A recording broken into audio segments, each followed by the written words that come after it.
Otep à tous, bien-aimés frères et sœurs. La République démocratique du Congo vient de réussir ce que certains Congolais appellent un succès diplomatique. Donc, les Congolais jubilent, ils sont contents, ils sont aux anges. C'est très bien, sur le plan diplomatique, que le Congo puisse être nommé vice-président de la 80e session de l'Assemblée générale de l'Organisation des Nations Unies qui se tiendra en septembre prochain. C'est une bonne chose. Deuxième victoire, c'est que le Congo aussi a réussi un exploit de revenir au Conseil de sécurité de l'ONU comme membre non permanent. Vous comprenez? Comme membre non permanent. Et ce n'est pas la première fois, c'est déjà arrivé en 82, 83, comme ça, je crois. En tout cas, au temps de Mobutu. Pendant la guerre du Golfe, le Congo était déjà membre du Conseil de sécurité de l'ONU. Vous voyez, les gens disent que c'est un succès diplomatique. Là, Tshisekedi a fait fort, il a travaillé dur. Mes excuses. Alors, moi j'ai une question à poser. Qu'est-ce que cela apporte à cet homme qui a vu sa femme être violée par les soldats, la milice rwandaise, M23 AFC? Qu'est-ce que cela apporte à cette mère qui est en train de pleurer tous ses enfants qui ont été massacrés par Paul Kagame et Kabila? Qu'est-ce que cela apporte à ces hommes, ces femmes qui sont violés tous les jours? Je répète, tous les jours où le viol de femmes est devenu une arme pour les terreaux de Kagame et du M23, de Kabila. Les amis, qu'est-ce que ça apporte à Bukavu? Qu'est-ce que ça apporte à Goma? Est-ce que à Goma, les gens peuvent se réjouir, se dire que, oh, nous on est maintenant, notre pays est membre du Conseil de sécurité de l'ONU? Les gens à Goma, là, demandent à ce que on chasse, on expulse, on déclare non grata les casques bleus de l'ONU qui sont là. Ils ne les ont jamais protégés pendant 24 ans. Qui aujourd'hui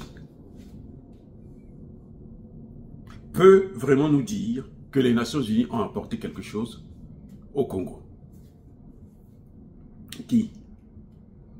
Qui peut nous dire ça? Qui? Dites-moi qui? Ça apporte quoi à Goma, les amis? Parce que, vous savez, c'est bien beau d'être membre non permanent du Conseil de sécurité de l'ONU, hein? De faire le figurant, hein, au Conseil de sécurité de l'ONU. Parce que justement, c'est bien ça qu'il s'agit, hein? Tous les pays africains, 3 pays chaque mandat, hein, de 2 ans, 3 pays passent. 3 pays. Chaque mandat de 2 ans. Vous voyez les amis? Donc, mais qu'est-ce que ça a changé pour l'Afrique même? Qu'est-ce que ça a changé pour l'Afrique? Donc, quand les gens se réjouissent, les Congolais se réjouissent. Oh, le Congo, le grand Congo a obtenu le grand Congo. Moi, ça ne me fait ni chaud, ni froid. Je suis désolé, mais ça ne me fait ni chaud, ni froid. Parce que ce n'est pas ça la priorité de la RDC. Ce n'est pas ça la priorité de Tshisekedi. Tshisekedi, là, que vous voyez là, il n'a pas été élu par les Congolais. Par 73% de voix. contre toute cette opposition de Kagame, Kabila, de ceci, de cela, Katumbi, toute la classe, la Pakoti, les Martin Fayoulou, tout ça là. Il n'a pas été élu là pour qu'il aille chercher un siège au Conseil de sécurité de l'ONU, non permanent, pour 2 ans, et puis qu'il soit le vice-président de l'Assemblée générale de l'ONU. Vice-président. Les amis, ça ne rapporte à rien. Pour moi, ce n'est pas une victoire. Enfin, c'est une victoire, peut-être, mais ce n'est pas un succès diplomatique. Je m'en fiche éperdument de ça. Moi, ce que j'attends de Félix Tshisekedi, c'est qu'il réforme l'armée congolaise, c'est qu'il réforme l'administration congolaise. Voilà les 2 institutions essentielles qu'il faut réformer, qu'il faut mettre au top.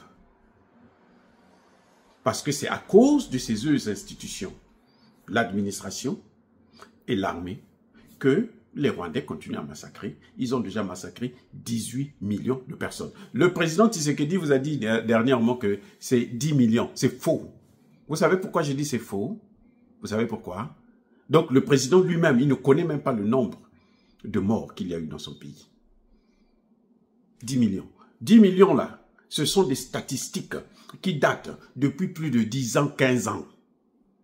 Les statistiques de 10 millions là. Ça fait plus de 10 ou 15 ans. Si la guerre a duré depuis 30 ans, si il y a 15 ans de cela, on était déjà à 10 millions, eh bien 15 ans après, vous allez me dire qu'on est toujours à 10 millions, eh bien ça c'est quel calcul mathématique? Vous voyez?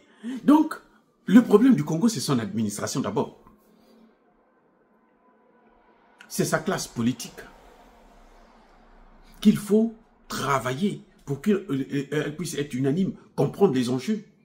Il y a des gens qui pensent même qu'il y a des hommes politiques congolais qui n'ont jamais condamné Paul Kagame, qui pensent qu'il faut au contraire négocier avec Paul Kagame, qui pensent qu'il faut partager les ressources du Congo avec les pays de la sous-région. Non! C'est parce que on n'a pas une bonne administration, on n'a pas une bonne justice. La justice devait sévir. Ce sont des gens comme ça qui devraient aller en prison. Eux, ils sont plus dangereux que les Koulouna. Je reprends. Les hommes politiques qui ne sont pas capables, sénateurs, députés, qui ne sont pas capables de pointer du doigt la responsabilité de Kagame dans la mort de 18 à 20 millions de personnes, de Congolais, ils sont plus dangereux que les Koulouna. Maintenant, je vais vous dire pourquoi je dis que ça ne rapporte rien. Au contraire. Les Américains, quand ils prennent la RDC, là, pour mettre la RDC au Conseil de sécurité de l'ONU, c'est pour que la RDC puisse voter pour tous les projets américains qui vont venir. Quand ils vont aller faire la guerre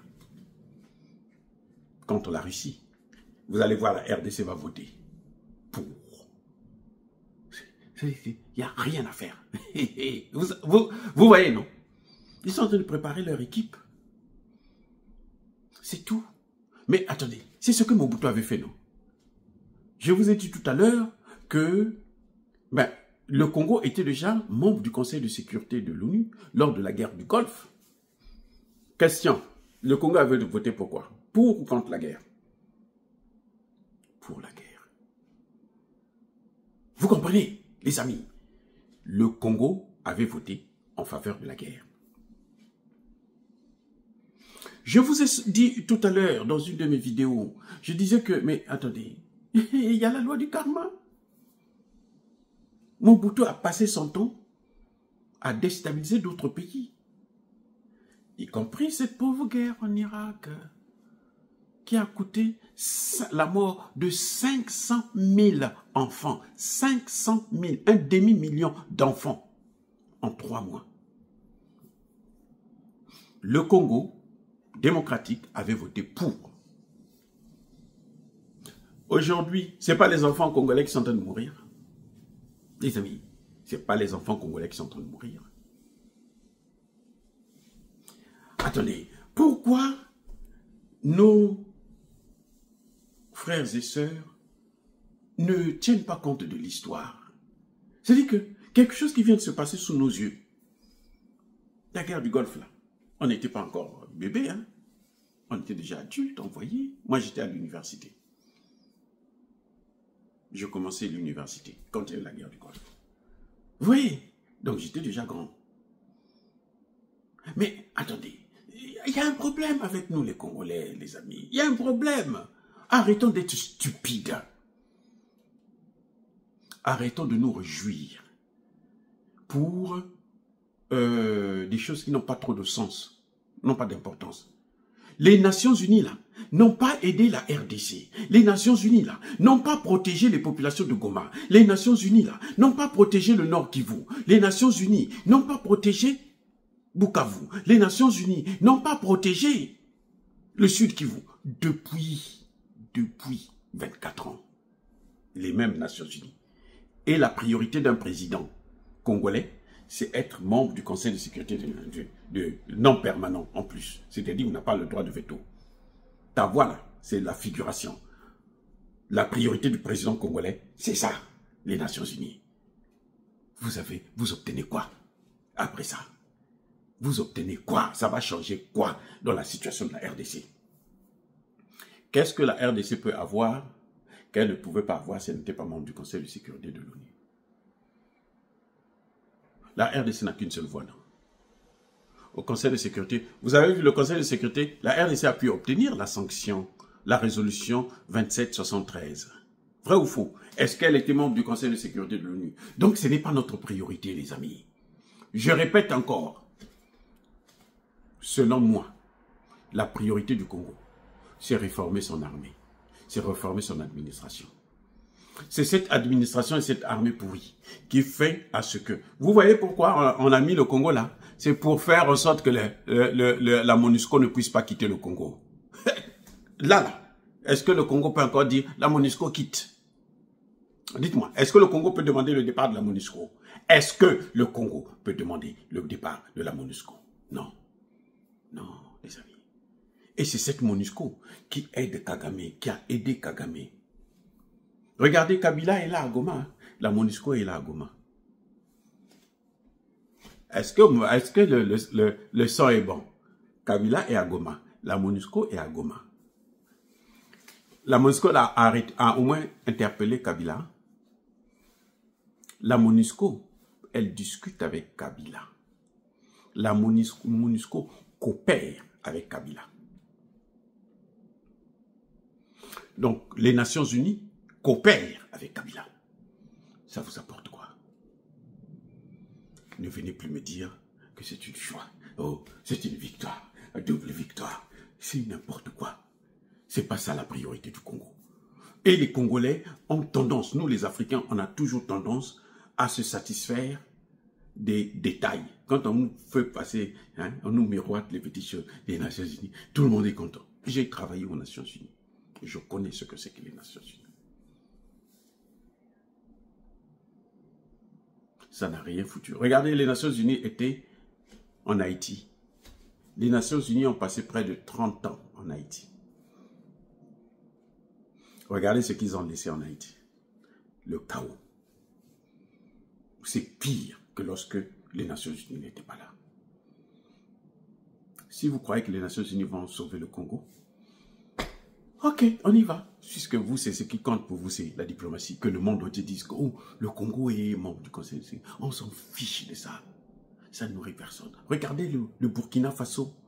Avec le peu que le Burkina Faso a là. Ils ne sont pas membres du Conseil. Ils sont sous sanction.